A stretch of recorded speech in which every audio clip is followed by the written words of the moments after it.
So you pass your driving test and they give you this blue certificate. That's the first thing that's going to happen when you pass in the UK. It's a pass certificate. It's got your name on it, and it's been signed by the examiner. It's got your driving license number on it, and so on. Keep it safe. It's quite important, because when you pass, things are going to go over your head straight away if you're just excited. The other thing that's going to happen is your provisional license will be taken off you at that point, because it's no good. It's invalid from that point onwards, because you're no longer provisional, you're no longer a learner, you're actually a driver on the roads, and you're going to get a new license issued. That license will take about 3 weeks to come through. When it comes through, it's the same size as your other one, same size as a credit card, but it's pink. And if you like pink, you're fine. But it's got all the same details, except for it's been changed a little bit, where the fact that now you're license holder, so that it's changed from a provisional. And you need to remember that if you've got a car already, you've been learning prior to your driving test, then keep the blue pass certificate in the glove compartment, because it's proof that you passed your driving test until your license arrives.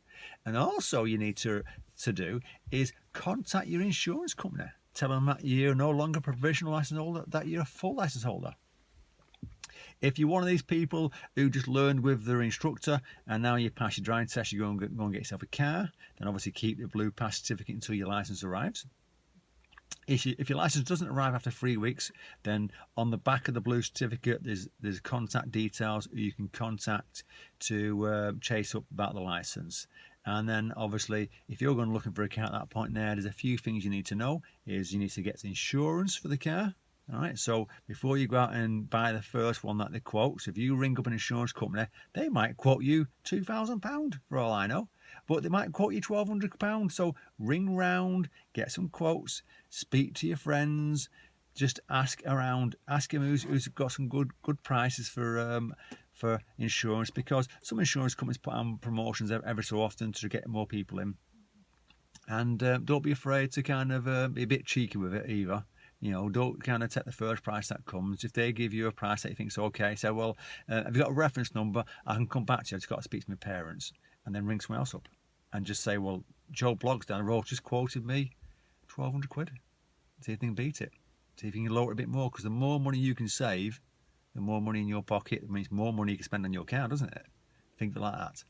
And then you've also got to get road tax. If you buy a second-hand car that's over 3 years old and you buy it off someone else, it's not going to have road tax on it. It might have road tax for them, but it won't transfer over to when you buy it, so you've got to get re-taxed.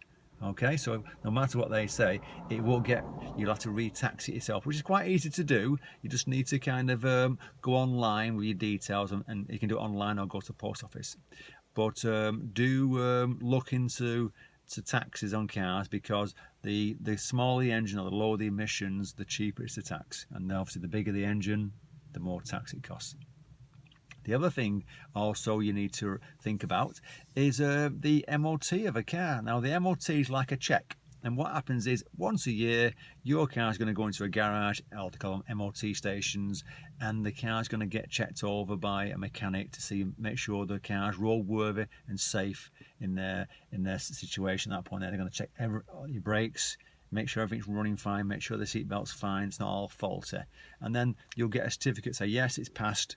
And that certificate will last you for 12 months, and then 12 months later you go and get it done again. So if you go and buy a car that hasn't got M.O.T, then you've got to be careful, because there might be a few things wrong with it that they don't say.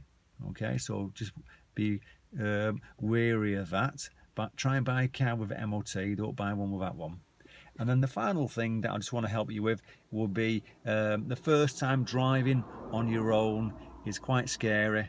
Don't go out on busy times. Don't try and go on the motorway straight away. Just go in a quiet time, play around with the controls before you get out there, okay? And be safe. And if you're worried about being on your own, get your dad in the car or your old instructor for the first hour, okay? Good luck with your driving, and I hope these few little tips about what will happen after you pass your test help you. If it does, give it a thumbs up. And if you're new to my channel, click on that subscribe. Take care.